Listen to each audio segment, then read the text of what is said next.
Welcome back to Yogaxpress, your virtual stretch clinic that helps you move the body to still the mind. My name is Banu Suresh. I'm your host for this program. We have with us Talisa Michela to my left and Josiane Hurd to my right. Both of them are back right here in the studios to help you complete your transitional sequence. We did postures 1 through 16 yesterday. Actually, we did 16 and 17 as well, but we're going to repeat posture 16. Between yesterday, today, and tomorrow, we would like to help our viewers out there, folks who are stretching with us at home or at work. We'd like to help you transition 2 to 3 postures at a time and go through the whole 48 plus sequence of postures. Now 48 plus is a very simple ailment specific stretch sequence. It targets 32 major muscle groups, glands and organs in the body in under 20 minutes to try and address 8 common ailments. We have a postcard for you. We also have a fridge magnet. Stick this on your fridge, put this in your handbag. Don't give anybody any excuses not to stretch. You have a lot of support. You also have a website, Yogaxpress.com, Yogaxpress, and a book, Yoga Secrets, plus a blog. I don't think they can ask for any more, right, Josiane? No. Getting a lot. Talisa, what do you think? Do they deserve anything else? Maybe we can give them a poster as well. Poster would be very nice. So we've got a lot of support for you at home, Talisa. How did you feel yesterday when you went home? Did it help at all? I actually felt a little bit more expansion in my ribs, or in my lung cage. I can't talk. My lung cage. So I felt the expansion there, and I felt like a little bit more breathing techniques there going on. It could be a little bit better. And you were practicing. It was interesting. Tell me about the breathing practice you were doing. Yeah, I was doing. It's the breath of the dragon breath. I don't know. Anulom Vilom? It's like alternate. Oh, that's Surya Bhedan, Chandra Bhedan. Okay. Yeah, it's like I was doing that to clear out my nose. Sometimes stuff comes out of it, of course, because it is your nose. Right. But feels great. It feels great, and it helps, especially when you have nostril problems. But you were saying earlier not to hold your breath, because if you hold your breath, you can't breathe. It defeat the purpose of doing so. Right. Especially if you have a closed nostrils. But it's very helpful just gotta listen to your body. Right. It depends on the need of the moment. Typically, if someone is suffering from asthma, or you have asthma in your genes, you know someone in your family has asthma, you want to try and avoid postures where you breathing techniques where you need to hold your breath for a while, because you already have difficulty breathing if you already have asthma. If you've not had an attack of asthma for a while, it's okay to take a little bit of a chance, but I still would be very careful. So if you're an asthma patient, you want to make sure you don't hold your breath, but that doesn't mean that you do not have to practice any of the other breathing techniques. But you're right, it's the need of the hour. So you needed to do the forceful exhale to clear your nose, to basically to feel totally relieved of any fluid inside your lung area. So you want to clear that. So when you go down, is that Paul? Okay, come in the next step. Or do you want to join? No, actually, will you come in the next episode? Just hang around here. What you want to do is just use the techniques that are useful for you at the moment. So if you have a blocked nose, you want to do forceful exhales. So you've got Kapalbhati, you've got Bhastrika. Bhastrika, the bellows breathing, that's amazing. Amazing to relieve all that. Plus the Surya Bhedan, the one where you hold one nostril, exhale through the other. So we're going to continue where we left off yesterday. Josiane, anything else you want to add from yesterday? You were okay. The weather didn't bother you, right? My balance was very poor yesterday. You're doing okay. We'll break it up. We're going to continue from the balanced postures yesterday. So let's all stand up. Jabari, we're going to stand up. Our director, Jabari Osaze, thank you so much. I forgot my manners yesterday. Forgot to thank you. And Rich Spezial, thank you for these wonderful studio lights and the sounds. We have, Paul, we have a sofa right here, so feel free if you want to just sit down. You have your friends with you? Yes. Sure. Okay, well, you can watch us for this episode. We'll be done. Now, what we're going to do is I'm going to stagger myself back. Josiane and Talisa will come forward. We're going to take you through postures 16, through as many as we can get through today, and finish the sequence tomorrow. Heels are together, toes slightly apart. Inhale, inhale, bring your arms up to shoulder height, palms facing down. Keep inhaling, take your arms all the way overhead, palms facing in. Cross over and hold on to the opposite elbows. Once you've made that connection, you want to wiggle your biceps behind your ears. That will help you take your shoulders back, bring your chest out, and tilt your pelvis forward just a little bit. Keep inhaling. Now, exhale, fold from the hip. Keep your back nice and straight. This posture is called ragdoll. In North America, I have some idea why, because you're basically just flopping over. But in yoga, we don't believe in flopping over. Whatever we do is a very conscious movement. This posture in Sanskrit is called Uttana, intense forward fold. Exhale. As you exhale, release your hands. Place your palms about 8 to 10 inches ahead of your feet. Then take your left leg back. Now I have a block behind me, so I'm going to wiggle forward. And take your right leg back. Come down into Adho Mukha Svanasana. The school where I trained to be a yoga teacher used to call this Parvat Asana. Parvat means mountain. Adho Mukha Svanasana. Adho is downward, Mukha is face, Shwana is dog, so it's like a downward facing dog. Now once your feet are all the way back, you want to make sure your heels are on the floor. Now if your heels will not touch the floor today, it's perfectly okay as long as you can feel the stretch in your hamstrings. Josiane, do you feel that? Mm-hmm. Talisa? Yes. How do you feel? You're waiting to drain your lungs, right? You don't care if your heels don't come down, but they do come down beautifully. Now, if your heels do not touch the floor today, you want to try and make the connection. So you can place a brick, a block, a towel, whatever it is that will help you make that connection. And then dip your head between your biceps. So keep going deeper, keep exhaling. This is a wonderful rest posture. We're going to inhale, and I'm going to wiggle forward off of the block here. We're going to inhale and bring the right leg between the hands. Inhale and bring the right leg. Place the left knee on the floor, uncurl your toes in the right foot, and ease off just a little bit. This posture is called Ashwini. Ashwini is horse. It's actually Ashwa Sanchala, like a horse. Ashwini means horse. Ashwa Sanchala, like a horse. Once, place your hands on your right knee and then keep dipping. Dip your hip. Keep exhaling and dip. So your pelvis is close to the floor. You should feel a delicious stretch in your upper left thigh. Your quadriceps get a wonderful stretch right there.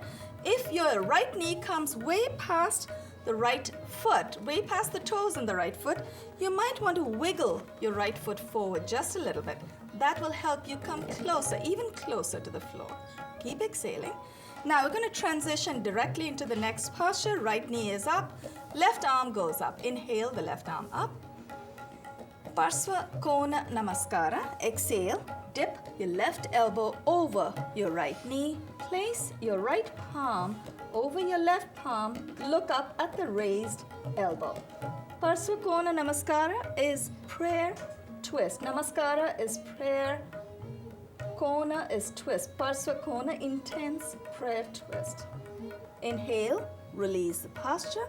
Place your palms on the floor beside your right foot. As gracefully as you can, let's switch legs. So curl your toes in the extended leg. Take the right leg back. Bring the left leg forward. Place your right knee on the floor, uncurl the toes in your right foot, and ease off just a little bit. Ashwa Sanchala Once again, Ashwini's horse. Once your left knee is up, exhale. Keep exhaling and dip your hip. If you feel that's not challenging you enough, you don't feel the stretch in your quadriceps on your upper right thigh, wiggle your left foot forward and hold. You want to make sure when we say hold, it's always hold your posture, not your breath. Keep exhaling. Now, we're going to inhale. Left knee is up, right arm goes up. Inhale. Exhale, dip your right elbow over your left knee. Place your left palm on top of your right palm and turn to look up at the raised elbow. Inhale. Let's come out of that posture. We're going to come directly into cat position. So take your left foot back. We're on our hands and knees. I know Josiane's looking forward to this one. You love this. You have cats, right? Mm-hmm. Like I said, I'm more of a bird person, but it's really wonderful to watch you in this posture. Make sure your hands are directly below your shoulders. Fingers are nicely splayed. Knees are directly below the hips, and your toes are curled in. Now, what we're going to do, and we're going to talk you through this before we actually do this, because it's a double posture. We're going to exhale and dip the middle part of our torso, lift the chest and the buttocks up. I'm sorry, that should be inhale. And then as we exhale, we're going to arch our back and totally exhaust our body of all air, as much air as we can. So let's inhale first. Keep your toes curled in.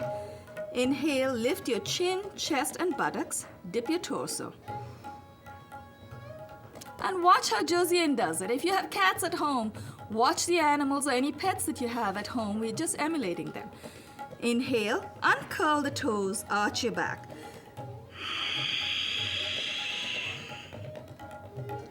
Let's try that one more time. Curl your toes in. Inhale. It's a nice undulating motion. Exhale, arch your back, uncurl your toes. Let's come to neutral position. Bring your knees a little closer to your palms. And let's come upright on our knees. We're going to go into position. The cat position has a Sanskrit name called Marjari. Marjari literally means cat. We're going to go into a position called camel, Ustra Asana.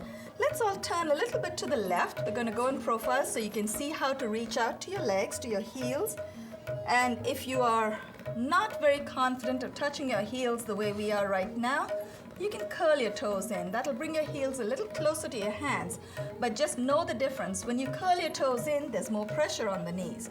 So you need to make a decision about your body. It's your body. You should learn to respect it. I'm going to keep my feet flat. I think all three of us want to keep our feet flat. If your hands do not reach the heels today, it's perfectly okay. You just want to make sure you do not suspend them in midair. Make sure you make some kind of contact with the back of your body. Knees are about hip width apart. If you really want a bit of a challenge, you can bring your knees really close. That'll give you a more intense stretch in your quadriceps, in the front of your upper thighs. I'm going to bring my knees out about 6 inches apart. Feet are flat. Place your palms on your buttocks and push your elbows back. So that already helps open up the chest. This is a bit of an intense back bend, and Talisa might be a little uncomfortable with your cold today, but we are also going to do a forward bend, so you're going to feel some relief in a moment. Inhale, lift the head up, inhale, keep inhaling. Once you go past midpoint, start exhaling, glide your palms down the back of your legs. Reach for the right heel with the right hand, left heel reaches for the left hand reaches for the left heel, and then once you've made that connection, tilt your pelvis forward and hold. Remember, as we always say, hold is always hold your posture, not your breath. Keep your eyes open. Inhale, bring your right hand back to your buttocks, left hand comes up, and we still have another half back bend, so we're not going to do a forward fold just yet. Josiane, I will remember to do the forward fold. I know how you like to balance all the postures. Let's sit on the soles of our feet. This time, you might want to keep your knees close together. When you bring your knees apart in Supta Vajra, supine diamond, when you keep your knees apart, the temptation is to flop your hips between your heels. Now, it's perfectly okay if you want to do that, but you should also know that that's more of an intense stretch. And sometimes when you're trying to flow from one posture to another, it's a little difficult to come out of this posture very gracefully. So we're going to be safe. We're going to sit on our heels. But to get the most out of the stretch, you want to keep your knees close together. Place your right palm beside and just behind the right hip. I'm going to come forward just a little bit. And then left palm goes beside the left hip, just a little back. And then keep dipping. Very gently place the right elbow on the floor, and then the left elbow goes down. Once your whole torso is down, tilt your head back and hold. Make sure whenever you do a back bend, engage your low back muscles so you don't hurt yourself. You want to be very, very safe. Press with your palms. Inhale as you come up. Let's come up. And we'll do a little bit of a forward fold, Shashank or rabbit. I've noticed in past episodes, we've never really taught you the exact difference between rabbit and balasana, which is child posture. Rabbit is also rest, but it's an alert rest posture. In rabbit, you're allowed to lift your buttocks a little off of the floor. Inhale your arms up to shoulder height, palms facing down. Turn your palms in, take your arms all the way overhead. Clasp your palms together in any manner that you've been trained to do. I'm going to keep my fingers crossed over. Exhale, fold from the hip. Resist the temptation to bring your palms down first. Try to touch your forehead to the floor before you bring your palms down. Your hips will lift off of the floor just a little bit, just like a rabbit or a hare. Shashank means rabbit. You want to make sure this is a posture that helps you stay alert. In child posture, where you'd be relaxing, your arms would go back all the way. Both of these are intense forward folds, so you feel a wonderful compression of your lower abdomen on your upper thighs. But it also helps you stay nice and alert because of this wonderful tricep stretch. Your arms are extended out, palms together. Inhale, let's come up. Try to keep your back nice and straight. Exhale and release. We're doing fairly well for time. I'm hoping we should be able to finish the seated postures today. So Jabari hasn't given us any cues. Let's get into Ardha Matsyendra. Matsya is fish. Matsyendra means Lord of the Fishes. Literally, it was the name of a sage. Ardha is half. So half Lord of the Fishes. If this is half Lord of the Fishes, I don't want to know what's the full posture. So tuck your left foot under your right buttock. Swing your right foot over the left knee. Now in Ardha Matsyendra, you want to make sure that the foot that you cross over is flat on the floor. Now push your right knee in and torque your upper body to the right. So you're already halfway there. If you find this posture, this fold may be a little intense as it is, you can wiggle your right foot forward. We're going to challenge ourselves and hold it right there. Torque your upper body. Now right knee is up, left arm goes up. Inhale. Exhale, dip the left elbow over the right, and this time you may want to push with your hand. If you already can make that connection, that's good. For me, it may be a little bit harder, so I'm going to try just a little harder. Once you've made that connection, left hand on the left knee, take your right hand behind you and twist to look back. Inhale, release the left hand first, and then the right leg.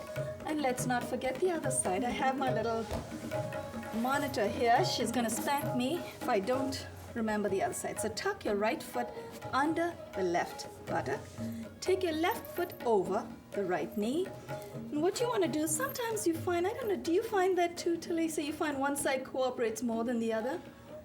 They're starting to balance off. The right side usually is much more open. Right. But the left side is open too, but it has this awkward moment. It has its moments. Awkward moments. It's just like better. people, right? We have our moments too. Yes, we do.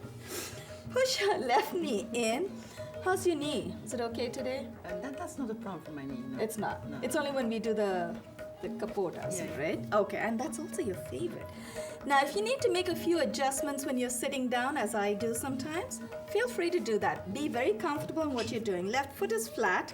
Push the left knee in and torque the upper body to the right. Now, left knee is up, right arm goes up. Inhale. Exhale, dip the right elbow over the left knee, push it in and hold on. You might notice when I try to hold my left knee, my right knee, my left foot comes forward just a little bit. My body knows what adjustment it needs. Turn around to look back.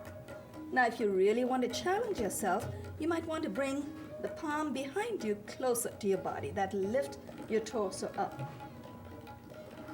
Inhale. Release the arms first, and then the legs.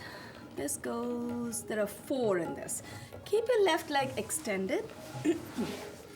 Fold the right leg at the knee. Bring the right foot close to the inside of the upper left thigh. We're going to try and fold over into Marichasana. Marich means ray of light. It was also the name of a sage. So I don't know, maybe he sat in this posture all the time. I have no idea. We just want to enjoy stretching. So fold the right leg at the knee, lift the right leg up just enough so your upper torso twists a little bit to the left.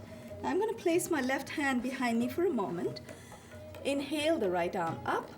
Exhale, fold forward, wrap your right hand around the right knee, and then hold on.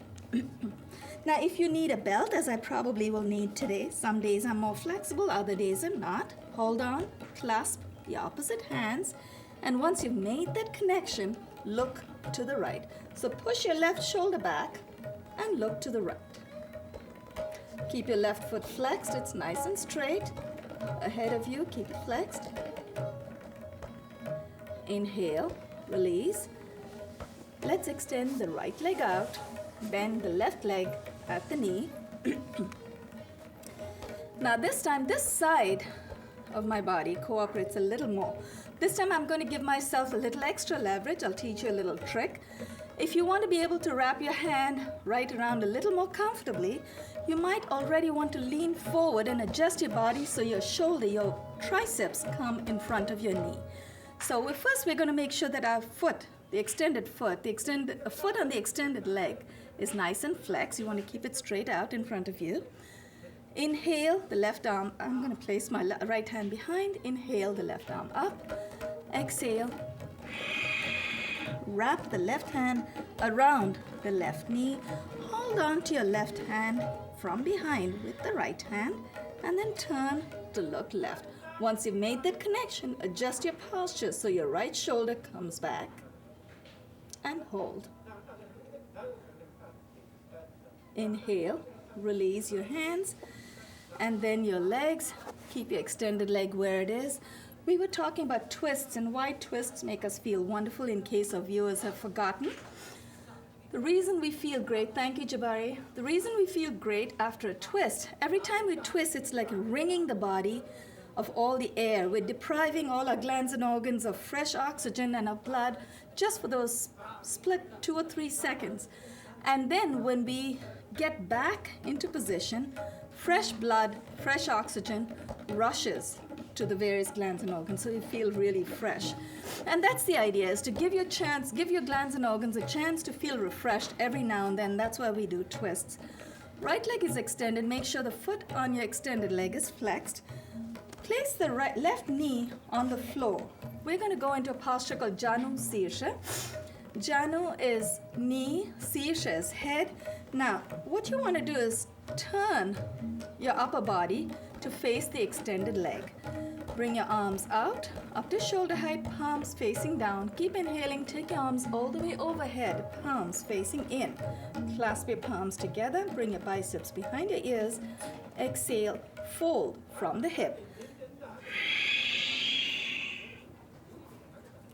Now, if your palms do not make that connection over your foot today, that's perfectly okay. If you're not ready to clasp the soles of your feet, place your palms at your ankles, shin, or knee. Even your knee is okay because you're not going to push it back. You're not going to hurt yourself. Wherever you can, make the connection. You should feel a beautiful compression of the lower right side of your abdomen on your upper right thigh. Keep exhaling with every sip of air that you get out of your body. You should try and pull yourself forward to get deeper and deeper. Typically, for many people, And for me, for sure, it may not happen the first day, but the idea is to try and get your head to your knee, as I'm sure Talisa and Josiane have it. For me, it may not happen today, it may not happen tomorrow or in 100 years, but the idea is to try. Inhale, let's come up. Now, keep your arms where they are. Let's switch legs. Let's see if we can transition without having to bring the arms down. Make sure your right knee is at an L with the extended left leg. Your left foot is flexed. Now take your biceps behind your ears. Exhale, fold from the hip. Clasp the soles of your feet and pull your upper body forward. Now, if you really want to feel that connection of the forehead or your head to your knee, you can try and bend your knee just a little bit. But then you're depriving yourself of a beautiful stretch. 2 minutes, Jabari, thank you. You're depriving yourself of a beautiful hamstring stretch in the back of your legs when you bend your knees. So keep them extended. It really doesn't matter if your forehead doesn't touch the floor, touch your knee today. Inhale, let's come up. We have a couple of minutes left. Let's transition directly into Paschimottanasana. What was your favorite bird, Talisa? Paschimottan is bird beak. What was your favorite bird? The other day we were talking about birds. I know she likes paradise bird. Yes. You want to be a dodo bird? Dodo bird. Hummingbird. Okay, we're all bird beaks over here. So we're all going to fold over like the beak of a bird. Paschimottanasana. Exhale, fold from the hip. Keep your feet flexed. Now if you want to hold on to your big toes with your hands, do that. That'll help you push your body forward. It'll help you actually pull your body deeper into the posture. Make sure your elbows are close to you. Feet are flexed. Keep exhaling. Inhale, clasp your palms together. Come up with a nice straight back. Exhale and release. I think we may have time to transition 3 more postures. So let's go into cow face. Tuck your left heel under. We have 1 minute. Okay, we're going to try. Left heel goes under the right thigh. Right leg crosses over. The difference between this posture, the crossing over of right leg over the left knee in this posture, and Ardha Matsyendrais in Ardha Matsyendrah, your foot is flat. In this posture, you want to keep the soles of your feet facing the back of the studio or the room. You want to keep your torso nice and up. The 2 knees, when they align one on top of the other, I'm told that reminds you of the face of a cow. And the raised elbow will be like the ears of a cow. Inhale, right knee is up, left arm goes up. Inhale. Exhale, dip the left hand behind your back, upper back. Take your right hand from behind, clasp the opposite hands. Once you've made that connection, lift your chin and chest up and hold. Inhale, release the arms, untangle your legs and switch. Let's cross over to the other side. Jabari, give us another 10 minutes, we should be done. Right heel tucked under the left buttock, left leg crosses over, the soles of both the feet face the back of the room. And once your left knee is up, you want to torque your upper body a little more to the right. Inhale, the right arm up. Exhale, dip the right hand behind your shoulders, and then take your left hand from behind, clasp the opposite elbows. Go Mukha Asana, cow face. Mukha is face, go is cow. Just to close this sequence today, we're going to just exhale and fold over. Josie, and tomorrow we'll start with this posture and go into pigeon. I know you like pigeon. Inhale. You like pigeon, right? Oh, he's still rolling. Let's keep